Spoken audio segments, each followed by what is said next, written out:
अब हम पहुंच चुके हैं पार्ट 4 पार्टनरशिप फंडामेंटल, जहां हम जानेंगे ये प्रॉफिट एंड लॉस और प्रॉफिट एंड लॉस एप्रोप्रिएशन में क्या फर्क है। देखो, जब आप सोल प्रोप्राइटरशिप में अकाउंटिंग करते हो तो क्या अकाउंट बनता है? ट्रेडिंग अकाउंट बनता है, प्रॉफिट एंड लॉस अकाउंट बनता है और डायरेक्टली बैलेंस शीट बनता है। तो वहां पे सिर्फ एक ही पर्सन होता है ओनर, पर पार्टनरशिप में एक से ज्यादा पर्सन ओनर होते हैं। तो ट्रेडिंग अकाउंट बनता है, प्रॉफिट एंड लॉस अकाउंट बनता है, और प्रॉफिट एंड लॉस अकाउंट के बाद कैसे प्रॉफिट डिवाइड होगा इसके लिए हम करते हैं प्रॉफिट एंड लॉस एप्रोप्रिएशन, और उसके बाद बैलेंस शीट। मतलब एक एडिशनल अकाउंट बनता है पार्टनरशिप के अंदर।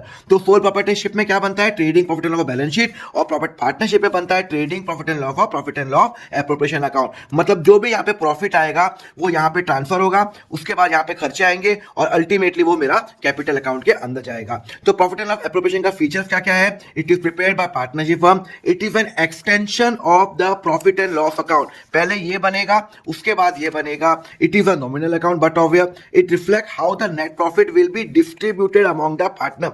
सारे पार्टनर्स के रिलेटेड जो खर्चे होंगे वो यहां पे आएंगे। जो चार्ज अगेन द प्रॉफिट है वो यहां आएंगे, इलेक्ट्रिसिटी एक्सपेंस, टेलीफोन एक्सपेंस। पर जो पार्टनर की सैलरी, पार्टनर का इंटरेस्ट, वो कब यहां पे आएगा। और इसकी जो एंट्री होती है बेस्ड ऑन पार्टनरशिप डीड और इंडियन पार्टनरशिप एक्ट। ओके, तो ध्यान रखना ओनली पार्टनर के खर्चे आएंगे, और अगर पार्टनर का खर्चा चार्ज है तो प्रॉफिट एंड लॉस में जाएगा। जैसे कि जो भी खर्चा अगर पार्टनर का नहीं है तो but obvious it will go to the profit and loss account 100%।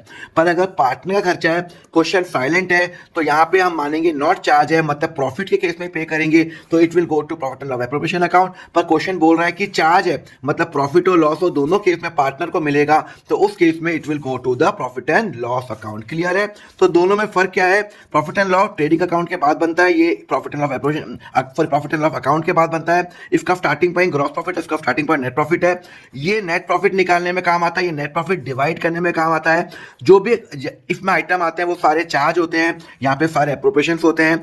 ये पार्टनरशिप एग्रीमेंट के हिसाब से नहीं बनता, एक्सेप्ट इंटरेस्ट ऑन लोन जो पार्टनर्स का होता है, it is prepared on the basis of the partnership agreement, और ये यहाँ पे बनता है। इसका जो भी प्रॉफिट होगा वो यहाँ पे जाएगा। अब हम नेक्स्ट लेक्चर में पढ़ेंगे ये profit and loss appropriation account का प्रैक्टिकल क्वेश्चन करेंगे, उसके लिए फॉलो करो अकाउंट फंडा।